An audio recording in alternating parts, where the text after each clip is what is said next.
ঢাকায় নির্মাণ বিধিমালা না মেনে অপরিকল্পিত ভবন দাহ্য পদার্থ অপসারণ জরুরি বলছে নগরবিদ। কঠোর ব্যবস্থার হুঁশিয়ারি রাজুকে।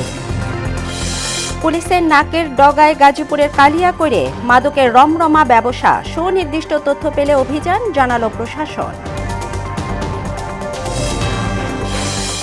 সংযোগ সড়কের অভাবে অব্যবহৃত মেহেরপুরে নির্মিত সেতু চরম জনদুর্ভোগ, জমি অধিগ্রহণ জটিলতায় শেষ হয়নি কাজ।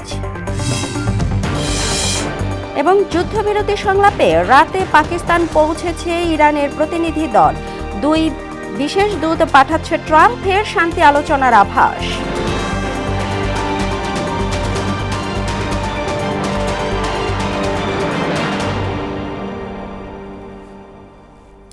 আসসালামু আলাইকুম, মোহনা সংবাদে স্বাগত। শুনছিলেন শিরোনাম, পুরো সংবাদে আপনাদের সাথে আছি তাবশির আলিজা। ইমারত নির্মাণ বিধিমালাকে তোয়াক্কা না করে গড়ে উঠছে অপরিকল্পিত ভবন। বিশেষ করে পুরান ঢাকার চিত্র বেশি ভয়াবহ।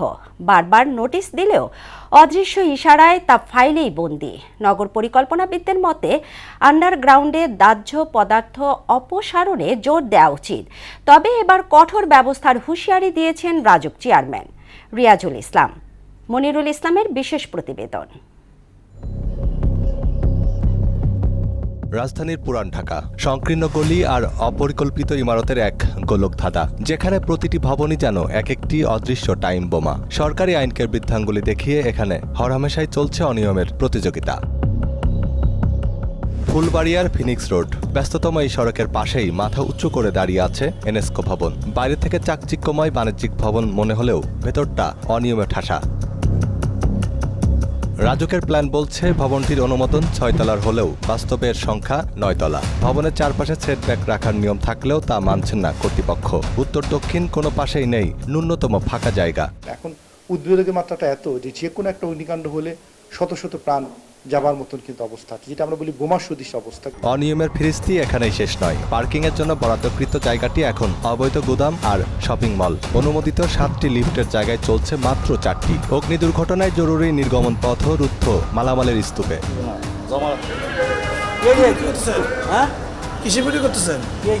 এসব গুরুতর অনিয়ম নিয়ে কথা বলতে চাইলে সাংবাদিকদের উপর চড়াও হন ভবনের ব্যবস্থাপক। এটা তো নিয়ম না, আমাদের পারমিশন ছাড়া।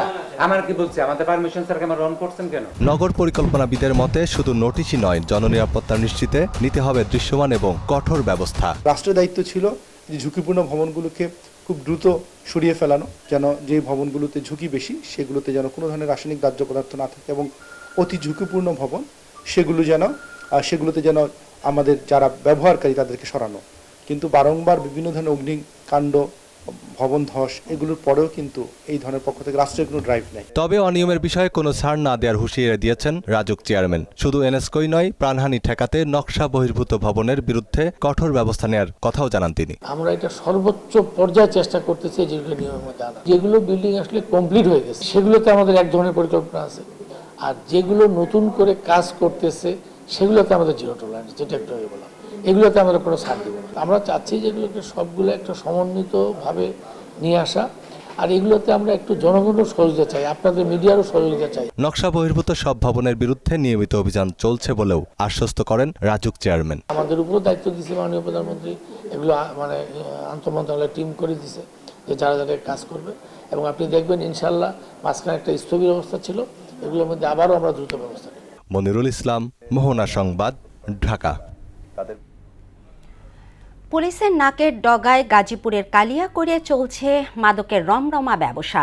ইয়াবা, হেরোইন, গাঁজা সহ বিভিন্ন নেশাদ্রব্যের ভয়াবহ সিন্ডিকেট গড়ে তুলেছে একটি অসাধু চক্র। স্থানীয়দের অভিযোগ, এসবের সঙ্গে আইনশৃঙ্খলা বাহিনীর কতিপয় সদস্যরা জড়িত। যদিও গাজীপুর পুলিশের ঊর্ধ্বতন কর্মকর্তারা বলছেন, মাদক বিস্তারের সুনির্দিষ্ট তথ্য পেলে সেখানেই অভিযান পরিচালনা করা হচ্ছে। আলহাজ হোসেনের তথ্যে তাহসিন তারিনের প্রতিবেদন।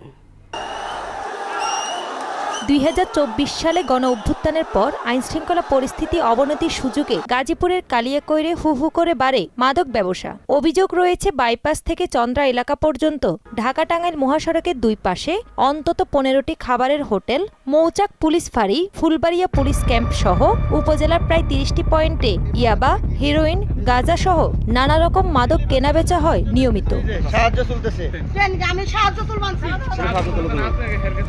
প্রকাশ্যে মাদক বিক্রি ও সেবন করা হলেও পুলিশের নিষ্ক্রিয়তায় ক্ষুব্ধ স্থানীয়রা। তারা বলেন, খোদ পুলিশ সদস্যরা এই মাদক কারবারিদের সঙ্গে জড়িত।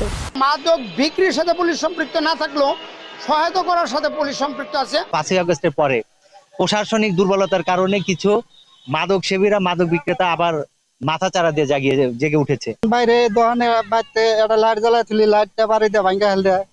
তার বাদে দোকানের শাটার খুলে ওই যে ভ্যান গাড়ি চালাই, তালা ভাঙছিল দোকানের, 2 দিন তালা ভাঙলো। এখন থেকে যদি এই যুব সমাজকে এই মাদকের থেকে ফেরানো না যায়, তাহলে এই যুব সমাজ এক সময় ধ্বংসের প্রান্তে চলে যাবে। অভিযোগ অস্বীকার করে পুলিশ বলছে, মাদকের বিরুদ্ধে জিরো টলারেন্স নীতিতে কাজ করছেন তারা। আমরা আশাবাদী যে অতীতের চেয়ে আমরা এখানে আমাদের কার্যক্রম দিয়ে আমরা দেশকে রক্ষা করব, এই কালিয়াকৈরবাসীকে রক্ষা করব। মাদকের বিরুদ্ধে নিয়মিত অভিযান পরিচালনা করতেছি। আপনি যদি আমাদের টাইম স্ট্যাটাস দেখেন, আমাদের প্রত্যেক মাসে যে আমাদের টাইম কনফারেন্স এখানে যদি দেখেন, প্রত্যেক মাসে আমাদের মাদক সংক্রান্ত মামলার সংখ্যা কিন্তু বৃদ্ধি পায়, অনেক বেশি, এবং আসামি কিন্তু গ্রেপ্তারও করতেছে।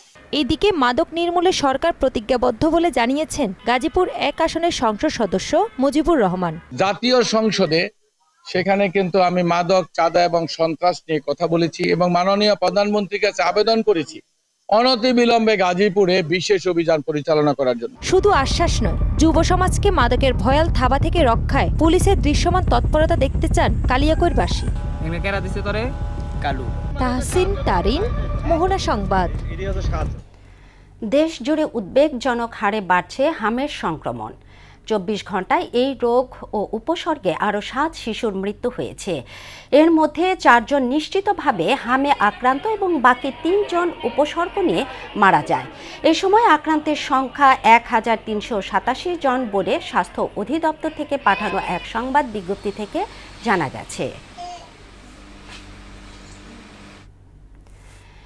দেশের স্বাস্থ্য খাতের বর্তমান সংকটের জন্য অন্তর্বর্তীকালীন সরকারের দায়িত্ব পালনে ব্যর্থতা এবং বিগত আওয়ামী লীগ সরকারের আমলে লুটপাটকে দায়ী করেছেন স্বাস্থ্য ও পরিবার কল্যাণ মন্ত্রী সর্দার মোহাম্মদ সাখাওয়াত হোসেন বকুল।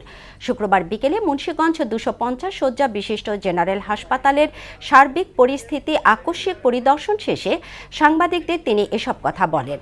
স্বাস্থ্যমন্ত্রী জানান, 2020 সালের ডিসেম্বরের পর দেশে হামের টিকা নিয়ে কোনো সচেতনতামূলক ক্যাম্পেইন হয়নি। গেল 6 বছর ধরে এই কার্যক্রম বন্ধ থাকায় শিশুরা ঝুঁকির মুখে পড়েছে এবং প্রাণহানির ঘটনা ঘটছে। আমরা কিন্তু একটা শূন্য গোয়ালের উপরে সরকার একেবারে লুট করে গিয়েছে টাকা, এই ক্রিয়াটাকের সময় টাকা রাখে। আমরা তারপরও আমাদের লোকালিটি ফান্ডটা আমাদের আছে, এমএসআর আমরা দিয়ে চালাই যাচ্ছি। যে টিকা নাই কথাটা এখান থেকে বলেছি, এটা একটা সাবোটেজ। এবং সুপার সাহেব যে ইন্টারভিউটা দিয়েছে, একজন সরকারি অফিসার দায় দায়িত্বহীনতার মধ্যে উঠে যে ইন্টারভিউটা করেছে, total damage to the government. নির্দেশনা দেওয়া আছে, এটা দেখে না খেয়ে ছুটে এসেছে, সবকিছু পেয়েছে। আমরা এই সুপারিনটেন্ডেন্টকে ক্লোজ করেছি, you will not be able to sit in the chair anymore. এদিকে দেশের 58 জেলায় ছড়িয়ে পড়েছে হাম। টিকার আওতায় না আসা 2 বছরের কম বয়সী শিশুরাই এই রোগে বেশি মারা যাচ্ছে। চিকিৎসকরা বলছেন, সাধারণত অপুষ্টিতে ভোগা শিশুদের ঝুঁকি বেশি। সঠিক সময়ে টিকা দেয়া এবং যে কোনো শারীরিক জটিলতায় ডাক্তারের শরণাপন্ন হওয়ার পরামর্শ দেন তারা। আরও জানাচ্ছেন উষা ফেরদৌস। দেশের 64 জেলার মধ্যে 58 জেলাতেই ছড়িয়ে পড়েছে হাম।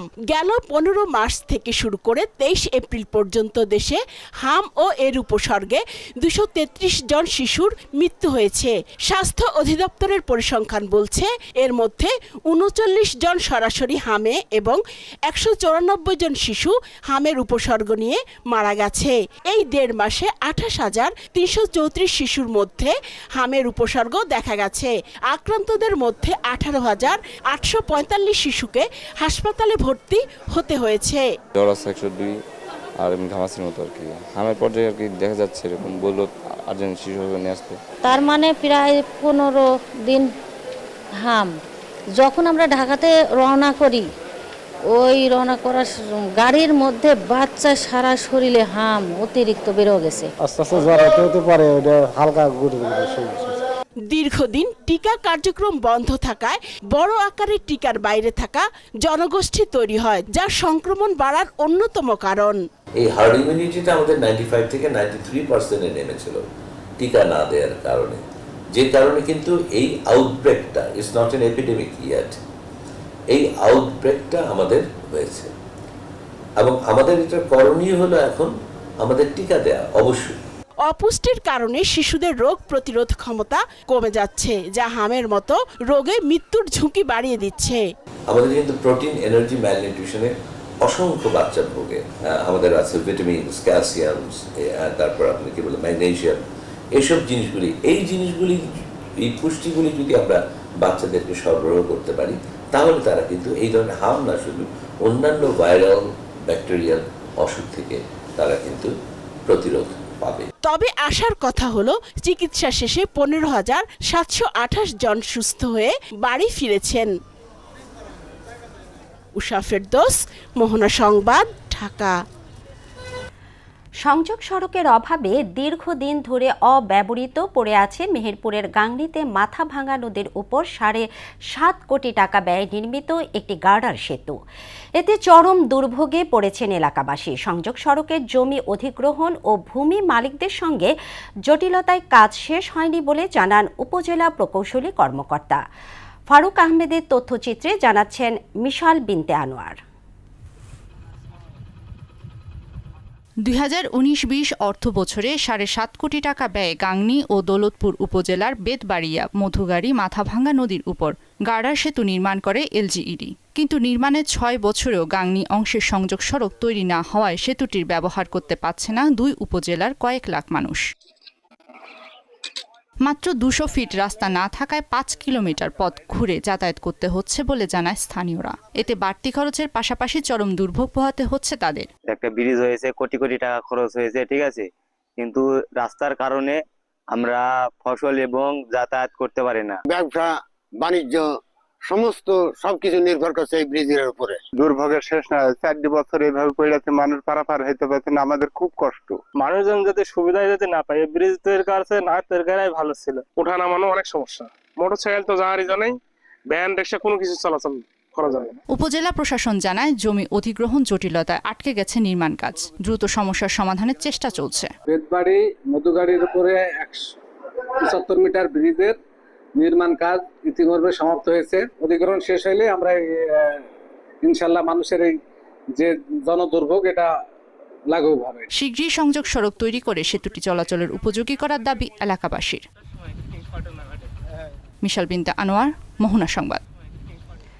বাংলাদেশের সামাজিক সুরক্ষা ব্যবস্থার দক্ষতা, পরিধি এবং কার্যকারিতা বৃদ্ধি করতে প্রয়োজনীয় সংস্কার কার্যক্রম বাস্তবায়ন ও প্রাতিষ্ঠানিক রূপ দিতে 25 কোটি মার্কিন ডলারের ঋণ অনুমোদন করেছে এশীয় উন্নয়ন ব্যাংক এডিবি।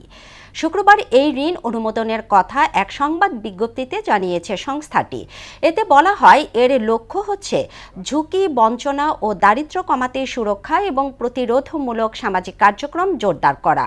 বাংলাদেশে এডিবির কান্ট্রি ডিরেক্টর হো উইন জিয়ং বলেন, এই কর্মসূচি বাংলাদেশকে একটি আধুনিক, অন্তর্ভুক্তিমূলক এবং সহনশীল সামাজিক সুরক্ষা ব্যবস্থার দিকে এগিয়ে নেওয়ার ক্ষেত্রে গুরুত্বপূর্ণ মাইলফলক।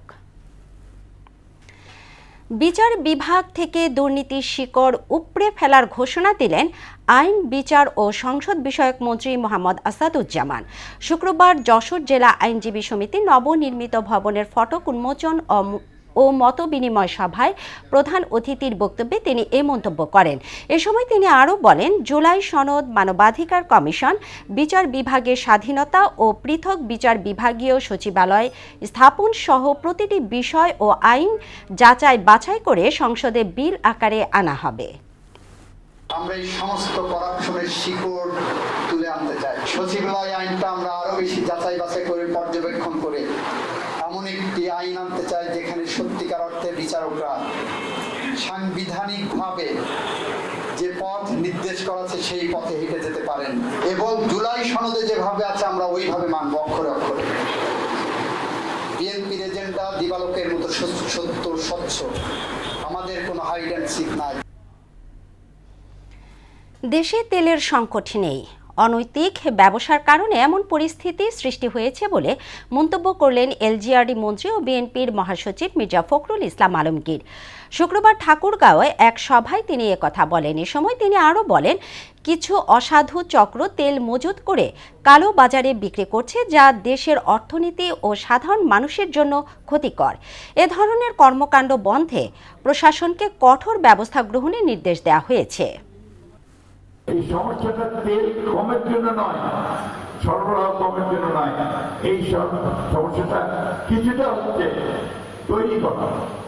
দুঃখজনক ভাবে কিছু মানুষ এখানে একটা অনৈতিক ব্যবসা শুরু করেছে, যে ব্যবসাটা আমাদের জন্য, দেশের জন্য, জাতির জন্য ক্ষতিকর।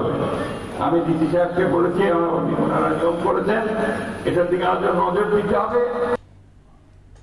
অপরিশোধিত জ্বালানি তেল আমদানিতে অতিরিক্ত ব্যয়ের প্রভাব সাধারণ ভোক্তা পর্যায়ে পড়বে না বলে জানিয়েছেন বাণিজ্য মন্ত্রী খন্দকার আব্দুল মুক্তাদির। আর জ্বালানির সংকট বৈশ্বিক দাবি করে সম্মিলিতভাবে তা মোকাবেলা করার কথা জানিয়েছেন অর্থ ও পরিকল্পনা মন্ত্রী আমির খসরু মাহমুদ চৌধুরী। শুক্রবার সিলেট এবং চট্টগ্রামে এসব কথা বলেন তারা। বাইরে থেকে ডিজেল আনি বা অন্য পেট্রোলিয়াম জাতীয় পণ্য আনি, পাম্প থেকে আপনি ডিজেল পাচ্ছেন 115 টাকা। বাড়তি মূল্যে আসলেও সেই অভিঘাতটা সরকার তার বিভিন্ন টুলসের মাধ্যমে ধারণ করে সেই শকটা ভোক্তা পর্যায়ে পৌঁছাতে দেয় না। সারা বিশ্বে একই সংকট, বরঞ্চ আমরা একমাত্র দেশ খুব দেরি করে কিছু মূল্য বৃদ্ধি করেছি জ্বালানির। মে দিবস উপলক্ষে ঢাকায় বর্ণাঢ্য সমাবেশের আয়োজন করবে বাংলাদেশ জাতীয়তাবাদী শ্রমিক দল। এতে প্রধান অতিথি হিসেবে উপস্থিত থাকবেন বিএনপির চেয়ারম্যান ও প্রধানমন্ত্রী তারেক রহমান। শুক্রবার নয়াপল্টনে কেন্দ্রীয় কার্যালয়ে সংবাদ সম্মেলনে এ কথা জানান দলের সিনিয়র যুগ্ম মহাসচিব রুহুল কবির রিজভী। তিনি আরও জানান, শুক্রবার বেলা 2:30টায় নয়াপল্টনে এই সমাবেশ অনুষ্ঠিত হবে। একটি বড় কর্মসূচি, একটি বড় শ্রমিক সমাবেশ। এই সমাবেশটি যাতে বর্ণাঢ্য এবং সব দিক থেকে সাফল্যমণ্ডিত করা যায় তার জন্য ব্যাপক প্রস্তুতি গ্রহণ করেছে জাতীয়তাবাদী শ্রমিক দল। ইতিমধ্যে গতকাল থেকে শুরু হয়েছে বিভিন্ন প্রস্তুতি সভা, আজকেও এই প্রস্তুতি সভা হলো এবং এইভাবে 1 মে পর্যন্ত নানা কাজ এবং প্রস্তুতির যাবতীয় যে বিষয় সেগুলি সম্পন্ন করবে জাতীয়তাবাদী শ্রমিক দল। আধিপত্যবাদের ষড়যন্ত্র বরদাস্ত করা হবে না উল্লেখ করে সবকিছু ছিন্ন ভিন্ন করে দেওয়ার হুঁশিয়ারি দিলেন জামায়াতে ইসলামের আমির ডাক্তার শফিকুর রহমান। নতুন করে ফ্যাসিবাদ কায়েমের চেষ্টা করলে তাদেরকে নিকট অতীত থেকে শিক্ষা নেয়ার অনুরোধ জানান জামায়াত আমির। শুক্রবার রাজধানীর সোহরাওয়ার্দী উদ্যানে গণভোটের রায় বাস্তবায়নে বাংলাদেশ খেলাফত মজলিসের গণসমাবেশে এসব কথা বলেন তিনি। দেশপ্রেমিকরাই ভবিষ্যতে দেশ পরিচালনা করবে জানিয়ে নেতাকর্মীদের জনগণের অধিকার আদায় না হওয়া পর্যন্ত লড়াই চালিয়ে যাওয়ার আহ্বান জানান ডাক্তার শফিকুর রহমান। দেশের জন্য যতবার প্রয়োজন আমিও তোমাদের কাতারে দাঁড়িয়ে বলছি, আমিও যুবক জীবন দিতেই থাকবো ইনশাআল্লাহ। বিড়ালের মতো বাঁচতে চাই না, 100 বছর 1000 বছর সিংহের মতো বাঁচতে চাই 1 সেকেন্ড। এর মাঝে আর কোনো কম্প্রোমাইজ হবে না ইনশাআল্লাহ। আধিপত্যবাদের কোনো ষড়যন্ত্র বরদাস্ত করা হবে না, সব কিছুকে ছিন্ন ভিন্ন করে দেওয়া হবে ইনশাআল্লাহ। নেত্রকোনার পূর্ব ধলায় তেলের পাম্পে জ্বালানি নিতে গিয়ে হামলার শিকার হয়েছেন নেত্রকোনা 5 আসনের সংসদ সদস্য এমপি মাসুম মুস্তাফা। এ সময় তার গাড়িতে দুর্বৃত্তরা হামলা চালিয়ে ভাঙচুরের পর কিছুক্ষণ অবরুদ্ধ করে রাখে বলে জানা গেছে। শুক্রবার সন্ধ্যায় উপজেলার শ্যামগঞ্জ বিড়িশিরি সড়কের গিরিপথ ফিলিং স্টেশনে এ ঘটনা ঘটে। একজন পার্লামেন্ট সদস্যের অধিকার ক্ষুণ্ণ হয়েছে। আগামী সংসদে ঘটনার বিষয় স্পিকার, প্রধানমন্ত্রী ও সরকারি দলের দৃষ্টি আকর্ষণ করে নোটিশ দেয়া এবং সন্ত্রাসীদের নাম সেখানে উল্লেখ করার কথা বলেন এমপি মাসুম মুস্তাফা। ইরানের পররাষ্ট্রমন্ত্রী আব্বাস আরাকচির নেতৃত্বে দেশটির একটি প্রতিনিধি দল পাকিস্তানের রাজধানী ইসলামাবাদে পৌঁছেছে। যুক্তরাষ্ট্র ইরানের মধ্যে আলোচনায় বড় ধরনের অগ্রগতির প্রবল সম্ভাবনা রয়েছে বলে ধারণা করা হচ্ছে। অন্যদিকে ইরানের পররাষ্ট্রমন্ত্রী আব্বাস আরাকচির সঙ্গে এই আলোচনায় অংশ নিতে মার্কিন প্রেসিডেন্ট ডোনাল্ড ট্রাম্পের বিশেষ দূত স্টিভ উইটকফ এবং জ্যারেড কুশনার পাকিস্তানে যাচ্ছেন। ট্রাম্প প্রশাসনের দুজন কর্মকর্তা সিএনএনকে এ তথ্য নিশ্চিত করেছেন।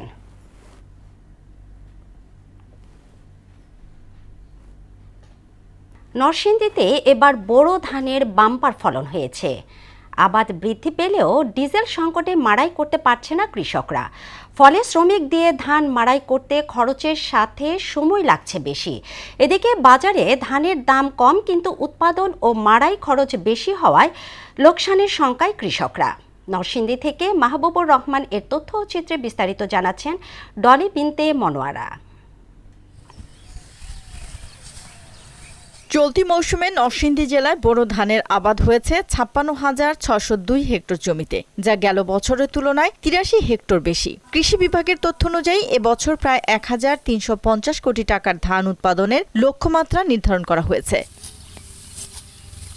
ফলন ভালো হলেও ফসল তোলা ও বিক্রিতে সমস্যায় পড়েছেন কৃষকরা। ডিজেল সংকটের কারণে ধান মাড়াই করতে পারছেন না তারা, তাই বেশি টাকায় ইট ভাটার শ্রমিক দিয়ে চলছে মাড়াই কাজ, ফলে সময় লাগছে বেশি।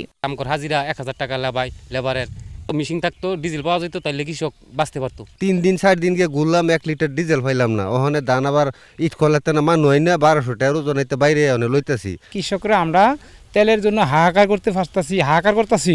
এমনিতেই বাজারে ধানের দাম কম, তার উপর উৎপাদন খরচ বেশি হওয়ায় লোকসানের শঙ্কায় কৃষকরা।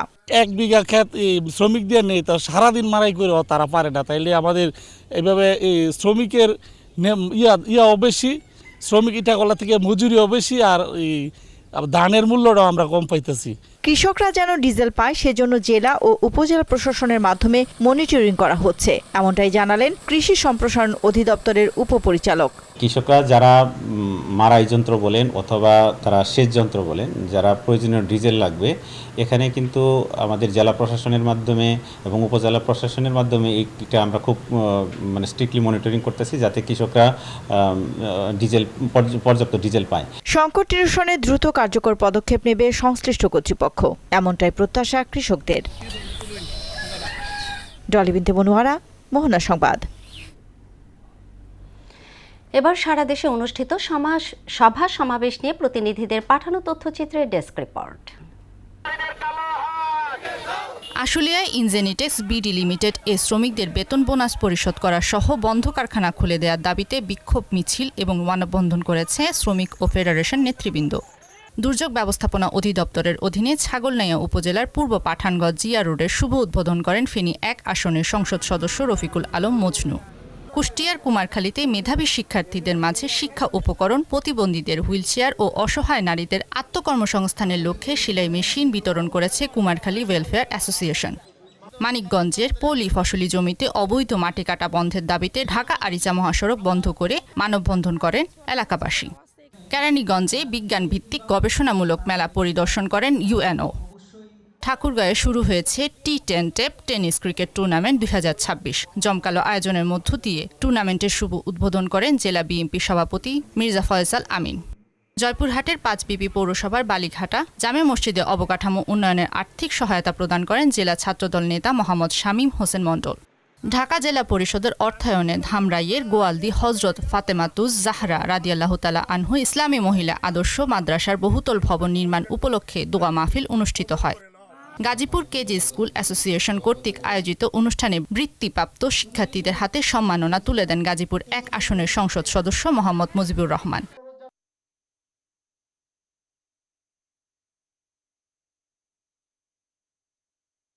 মাদকের বিরুদ্ধে হই সচেতন, বাঁচাই সমাজ, বাঁচাই জীবন এই স্লোগানকে সামনে রেখে মানিকগঞ্জে মাদক ও ইফটিজিং এর বিরুদ্ধে সমাবেশ অনুষ্ঠিত হয়েছে। এ সময় প্রধান অতিথি হিসেবে উপস্থিত ছিলেন মানিকগঞ্জ ১ আসনের সংসদ সদস্য এস.এ. জিন্নাহ কবির। বাংলাদেশ ক্ষুদ্র ও কুটির শিল্প কর্পোরেশন বিসিকের উদ্যোগে টাঙ্গাইলে ১০ দিনব্যাপী উদ্যোক্তা মেলা অনুষ্ঠিত হয়েছে। মেলার উদ্বোধন করেন মৎস্য ও প্রাণী সম্পদ প্রতিমন্ত্রী সুলতান সালাউদ্দিন টুকু। ফরিদপুরের নগরকান্দায় যুব সমাজকে মাদকের ভয়াল থাবা থেকে দূরে রাখতে মাদক বিরোধী ক্রিকেট টুর্নামেন্ট অনুষ্ঠিত হয়েছে। মিশাল বিনতে আনোয়ার, মোহনা সংবাদ। দর্শক, এই পর্যায়ে জানিয়ে দিচ্ছি আজকের সংবাদপত্রের গুরুত্বপূর্ণ শিরোনাম।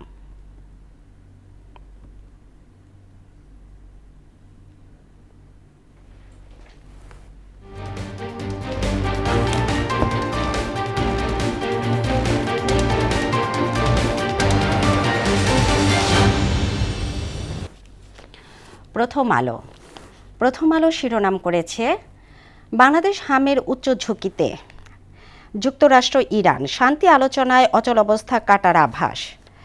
মেরিল প্রথম আলো পুরস্কার 2025 মঞ্চে দুটি ছড়ালেন তারকারা।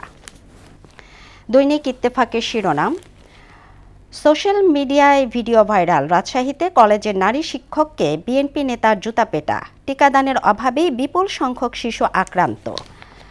আলোচনায় বসছে যুক্তরাষ্ট্র ও ইরান। এরপরে আছে সমকাল, মোটরসাইকেল বিক্রিতে ধস, কৃষি যন্ত্র বেচা কেনাও কম। বাংলাদেশে হাম এখন উচ্চ ঝুঁকিপূর্ণ রোগ। ছুটির দিনে চাহিদা কমলেও তীব্র লোডশেডিং।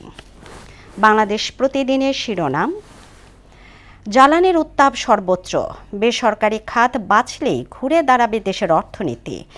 আন্দোলন চলবে সংসদে, আন্দোলন চলবে রাজপথে, জামায়াত আমির। এরপরে আছে যুগান্তর, অর্থনৈতিক সংকটের পাশাপাশি রাজনৈতিক উত্তাপ, শুরুতেই বড় চাপে সরকার।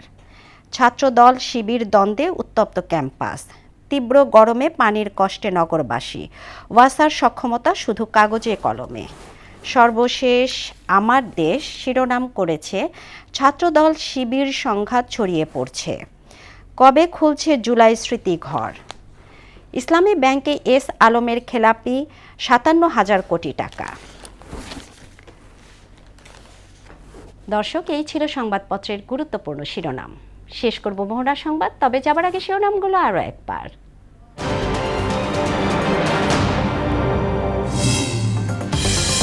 পুরান ঢাকায় নির্মাণ বিধিমালা না মেনে অপরিকল্পিত ভবন, দাহ্য পদার্থ অপসারণ জরুরি বলছে নগরবিদ, কঠোর ব্যবস্থার হুঁশিয়ারি রাজুকে। পুলিশের নাকের ডগায় গাজীপুরের কালিয়াকৈরে মাদকের রমরমা ব্যবসা, সুনির্দিষ্ট তথ্য পেলে অভিযান, জানালো প্রশাসন। সংযোগ সড়কের অভাবে অব্যবহৃত মেহেরপুরে নির্মিত সেতু, চরম জনদুর্ভোগ, জমি অধিগ্রহণ জটিলতায় শেষ হয়নি কাজ। এবং যুদ্ধবিরতি সংলাপে রাতে পাকিস্তান পৌঁছেছে ইরানের প্রতিনিধি দল, 2 বিশেষ দূত পাঠাচ্ছে ট্রাম্প, ফের শান্তি আলোচনার আভাস। এই ছিল মোহনা সংবাদে। পরবর্তী সংবাদ দুপুর 1টায়, এর আগে বেলা 11টায় দেখুন সংবাদ এক নজরে। মোহনার সবশেষ খবর জানতে ভিজিট করুন www.mohona.tv। সংবাদ দেখতে পারেন ফেসবুক, ইউটিউবেও। এতক্ষণ সঙ্গে থাকার জন্য ধন্যবাদ সবাইকে।